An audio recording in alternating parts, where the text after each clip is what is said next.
Pagrindinės savaitės energijos žuvims, vėžiams ir skorpionams. Bendras savaitės fonas, pagrindinė savaitės energija. Pagrindinė jūsų nuotaika, jūsų nusiteikimas. Kas ateina į jūsų gyvenimą? Darbai, jūsų veikla, finansai. Santykiai. Tiems, kas porose, kas jūsų laukia ateinančią savaitę. Vienišiems, kokia tikimybė susipažinti. Ką verta paleisti ateinančią savaitę. Kas teiks džiaugsmą. Ko pasisaugoti. Ir patarimas savaitį, kaip ją kuo geriau praleisti. Pagrindinis savaitės fonas, taurių ketvertukas, bus toksai emocinis stabilumas. Kai kuriuose vietose, net jeigu ir jausite stabiliai, jeigu ir jausite, kad pas jūs viskas lygų ramu, nesinorės nieko keisti, nesinorės nei kažkokių tai naujų pasiūlymų priimti, net jeigu ir bus kažkas tai iš šalies, galbūt gali būti kažkokie tai pasiūlymai, kažką tai veikti, kažką tai daryti, jums tiesiog nesinorės. Kai kurioje vietoje netgi nuobodu bus, netgi toks tinginys gal netgi kažkoks tai bus įlindęs pas jūs ateinančią savaitę, taip jausitės. Nors vidinis nusiteikimas toksai bus, kaip ir bus noras galbūt pasimokyti kažkur kažko, galbūt netgi pagalvoti apie dovanas kažkam, tai galbūt rengti dovanas kažkam. Kas turite vaikų, su vaikais gali būti susiję daug ir pirkinių kažkokių nedidelių gali būti. Tuo labiau, kad mokslo metai prasideda galbūt netgi ir su tuo gali būti susiję, nes čia ir vaikų arkanas. Bet tas toksai vidinis nusiteikimas bus, kad realiai jausitės stabiliai. Kas ateina į jūsų gyvenimą, tai toksai ateina pojūtis, kad kažkurioj tai vietoje jūs labai daug dėjot pastangų ir negaunat rezultato to, kokio jūs tikėjotės iš to, ką jūs darote. Čia gali bet kur būti, tiek bendraujant su žmonėmis, pavyzdžiui, su kažko labai daug bendravo, tikėjotės kažko iš to bendravimo ir negaunat atgal to, ko tikėjotės. Tiek jūsų veikloje, darbuose kažkokias, ar šiaip kažkokioje situacijoje, kur jūs dėjot pastangas ir matote, kad negaunat to, ko norėtumėt, negaunat to, ko tikėjotės.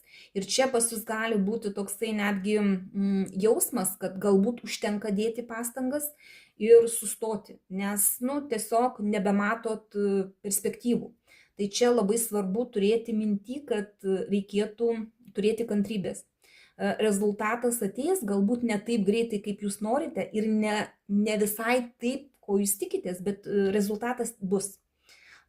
Jūsų veikla, jūsų darbai, čia būsite nusiteikę gynybai, kažkur tai pasitikėjimo bus trūkumas, aplinkui jūs žmonės bus tokie, kai jūs į juos žiūrėsite per ištiestą ranką, neprisileisite per arti, jums vis atrodys, kad nori pulti jūs, nori pakišti jūs, nori kažko tai iš jūsų, ko jūs negalite duoti, ta prasme, čia gal ir gerai, kad toks nusiteikimas, kai patys galvojat, kad jūs galite, tarkim, apgauti, pakišti kažkokią sutartį jums nenaudingą ar kažką, tai vien dėl to, kad jūs būsite atsargus, jūs galite išvengti kažkokių tokių atvejų, kad jūs apgaus, nes jūs atsargiai žiūrėsite į viską. Kas liečia jūsų finansus, tai irgi jūs atsargiai žiūrėsite savo finansus, jeigu reikės išleisti kažkur tai pinigus, jūs irgi neleisit neapgalvotai. Tiesiog jūs, taip sakau, tikrinsit situacijas, reikia, nereikia, žiūrėsit. Tai kas ieškote naujo darbo, ateinančią savaitę nelabai, nes, čia ne apie tai. Čia iš tikrųjų jūs atsargiai, net jeigu ir pasiūlymai kažkokie tai bus, jūs žiūrėsit truputį atsargiai tuos pasiūlymus, tiesiog neskubėsit jų priimti. Tai toks nusiteikimas. Santykiai šeimose kas yra, tai čia viskas kaip visada. Šeimos rate bus kažkokie tai darbai, tokie, kurie pastovus. Taip kaip iki šiol rutina, galbūt aplankysit tėvus vyresnio amžiaus, galbūt giminaičius kažkokius galite vyresnio amžiaus aplankyti. Tiems, kas draugauja, bet dar nesusituokia, gali ir santuoka būti, ta prasme, arba bent jau pasipiršimas kažkas, tai bet čia pagal tradicijas viskas. Čia kaip ir visai neblogas arkanas, gali būti mokymai kažkokie, tai galbūt kartu kažką tai galite nuveikti, tarkim, kažkokius tai kursus palankyti, arba vienas iš jūsų šeimoje gali kažką tai tokio. Bet gražus arkanas, kuris toksai abipusis rūpestis pas jūs bus.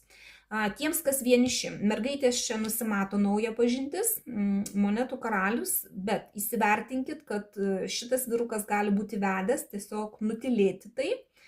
Nebūtinai 100%, nes tai vis dėlto yra bendras kortų skaitimas, bet labai dažnai vis dėlto vyrai būna vedę. Todėl neskubėkit, įsivertinkit. Ką reikėtų paleisti ateinančią savaitę. Tai čia tokia struktūra, toksai noras, kad visi jūsų klausytų, noras, kad būtų pagal jūsų taisyklės, tai va tą reikėtų paleisti. Norą valdyti, norą reguliuoti, aiškinti visiems, va taip, tai šitą reikėtų paleisti. Taip pat gali būti, kad yra jūsų aplinkoje ar kažkokia tai situacija, kur yra žmogus, kuris yra valdingas, kuris yra toksai, kaip generolas, jis ateina ir reguliuoja, kaip elgtis, kaip daryti. Tai irgi paleiskit, nustokit bendraut galbūt, kiek įmanoma, atsiribokit nuo jo. Iš tikrųjų, nes reikia paleisti tokią situaciją, tą tokį norą valdyti ir žmonės, kurie jūs nori valdyti. Jums irgi tas nenaudinga, tiesiog reikėtų pasižiūrėti, galbūt galima atsisakyti tų žmonių, bendravimo su tokiais žmonėmis. Kas teiks džiaugsmą, čia kažkoks tai pokytis, jūsų gyvenime kažkas tai pasikeis, tarkim buvo kažkoks tai sustojimas, kažkur tai kažkas nesivystė, nėjo, iš vietos negalima buvo pajudinti, tai dabar pasikeis tas, kad kažkas tai pradės judėti. Kai kuriems gali būti kelionė, kai kuriems gali būti kažkokia netikėta dovana, kažkas tai tokio, ko jūs visai nesitikėjote, tiesiog kažkoks tai bus pokytis jūsų gyvenime, ar važiavimas, ar kelionė, ar tiesiog kažkas tai tokio, kas jūs džiugins. Ko pasisaugoti? Pasisaugoti reikėtų tokio užsidarimo nuo visų, tiesiog ir tokio pasimėgavimo tuo, ką jūs jau turite, to komforto vienumoje. Čia reikia kaip tik tai bendrauti su žmonėm ir tas toksai užsidarimas nuo visų ir nieko man nereikia, man gerai ir vienam. Tai ateinančią savaitę šito reikėtų vengti, nes iš tikrųjų čia kaip tik tai reikėtų bendrauti su žmonėmis. Ir kaip patarimas, kuo geriau praleisti savaitę, tai čia vėlgi energijos arkanas. Dalyvaukite sociume, dalyvaukite su žmonėm, bendraukite, galbūt patys kažkur kažką organizuokite, nes tai energijos pliūpsnis gali būti. Ir dar kai kuriems čia gali būti tiesiog bendravimas su moterimi, kuri irgi yra labai energinga. Ugnies stichijos gali būti moteris, liūtas, avinas, šaulys. Ta prasme, su tokiom moterim, kurios irgi yra tokios energingos ir vedančios paskui save kažką tai nuveikti. Ir patiems reikėtų būti energingiems ateinančią savaitę. Nereikia sėdėti atsisėdus, nors galbūt tas toksai savaitės fonas kaip ir atrodo viskas ramu ir viskas gerai ir nieko nesinori, tai čia galbūt reikėtų pagalvoti, kad nereikia sėdėti labai ramiai, o galbūt vertėtų kažką tai tokio nuveikti, kad tiesiog truputį paįvairintume tą savo savaitę. Tai šiaip savaitė visai nebloga, tokios aš jums jos linkiu, dėkoju už jūsų laiką, širdutes ir iki sekančio karto.